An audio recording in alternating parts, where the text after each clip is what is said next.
改變對好多人嚟講係一件困難嘅事，尤其是當你面對疾病、痛苦或者過去嘅傷痕，你會覺得改變係一件遙不可及嘅事。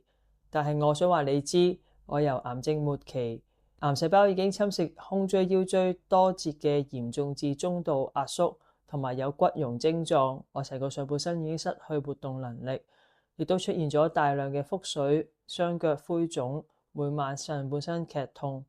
仍然因為我願意改變，我願意對自己負責任，而身體有所改善。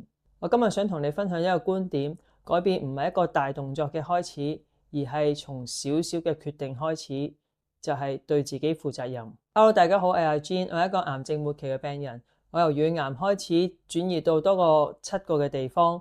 我喺唔依賴標靶藥、冇做化療、冇食中藥、免疫治療之下，我身體慢慢地康復中。我相信梳理情緒、正念會幫助身體越嚟越好。希望我分享會幫助到你。對自己負責任係改變嘅第一步，唔係叫你對過去所有嘅一切覺得內疚，或者係強迫自己去承擔壓力，或者增加自己嘅壓力，而係你要明白一點，呢個人生係由你決定。呢一刻走到嚟呢一步，一切都係自己做嘅所有選擇而走到嚟呢一步。不過唔係叫你再自責或者再追究過去嘅事，因為一切已經過去。呢一刻你要記住，你而家肯改變，你嘅未來就由呢一刻去改變，亦都係由呢一刻去創造。咁即係意味住無論過去發生咩事都好，我哋唔係帶住所有嘅壓力責任擺喺身上，而係由呢一刻開始，你擁有選擇嘅權力，你嘅將來就係由你呢一刻開始。所以當你肯對自己生命負責任嘅時候，你就係重新擁有自己嘅生命自主權。呢一個係一種力量，亦都係一種自由。所以由今日開始，你可以每一日為自己做一件令自己健康嘅事，例如今日起身有冇飲一杯暖水呢？有冇食一個好健康嘅早餐呢？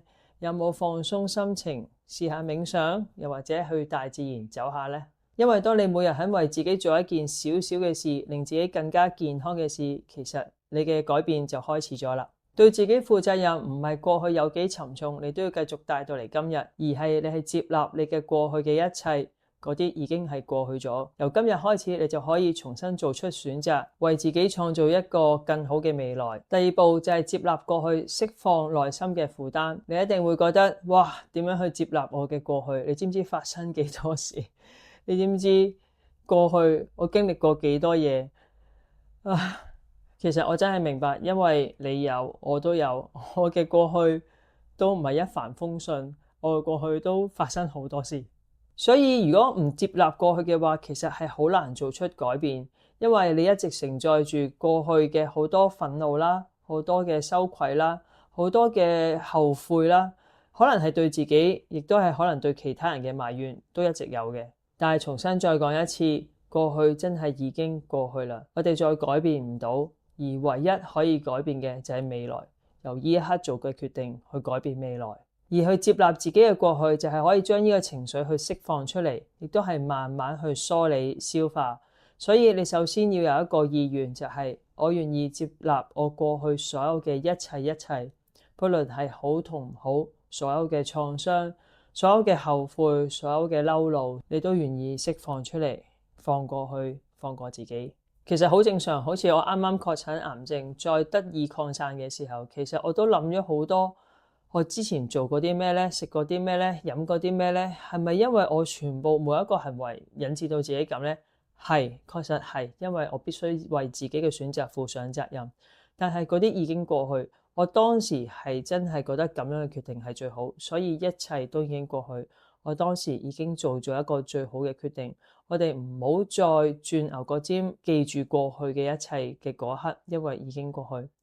我可以接納我過去曾經做嘅選擇，都係為自己最好，當時已經做咗一個最好嘅決定。所以由今日開始，由呢一刻開始，你可以做一個改變，就係由呢一刻我專注係為我嘅健康着想，為我未來人生着想，我會做嘅選擇都會令我自己再健康啲，身體會好返。而當你將你嘅重心放喺呢一刻當下嘅時候，其實你會輕鬆咗，亦都會感覺有種釋放，從而你就可以開始慢慢改變自己啦。為自己負責任，所以過去發生咗係你當時已經為自己做咗一個最好嘅選擇。今日無論發生咩事都好，你已經承擔緊嗰個結果，所以你一直都係負緊責任。嗰啲已經過去，記住活在當下，記住呢一刻，由呢一刻開始，你嘅心情、你嘅決定就係向住健康嘅目標。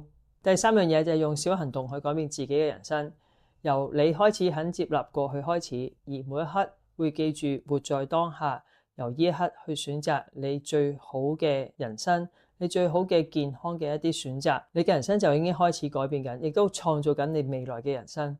只要你記住呢一種心情，每一刻都提自己，你就會慢慢走向一個健康嘅人生。例如可以做啲咩呢？每一日，我記得我嗰陣時最差每日瞓喺張床嘅時候，其實我每日朝頭早一擘大眼之後呢，我就係聽一個感恩嘅冥想，起碼聽10至15分鐘，我先會離開張床。但係嗰10至15分鐘，我係真係專心做一個冥想同埋感恩。記住所有嘅感恩嘅事情唔係口講，係一定要從心而發。你感恩今日嘅天氣啦，感恩今日我仍然真係活着啦，感恩我今日仲可以呼吸啦，感恩我仲可以落床行到去廁所，我感恩我仍然可以見到我朋友、我屋企人。其實呢啲真係唔係必然嘅，其實感恩真係要發自內心。當你真係珍惜你眼前嘅每分每秒，所有嘅人事物，你嘅心情係唔需要再記住過去，因為呢一刻你努力為你將來創造你未來先係最重要。而我當時就係每日嘅呢個小行為，我諗我聽咗超過3個月，每一日嘅朝頭早我都會聽一次感恩嘅冥想。其實個心情同我每日嘅情緒我都保持好平和，而一個小小嘅行為就係正正慢慢改變緊我身體嘅狀況。所以未來嘅改變唔係取決於過去嘅經歷，而係取決於你今日嘅選擇，你呢一刻嘅選擇。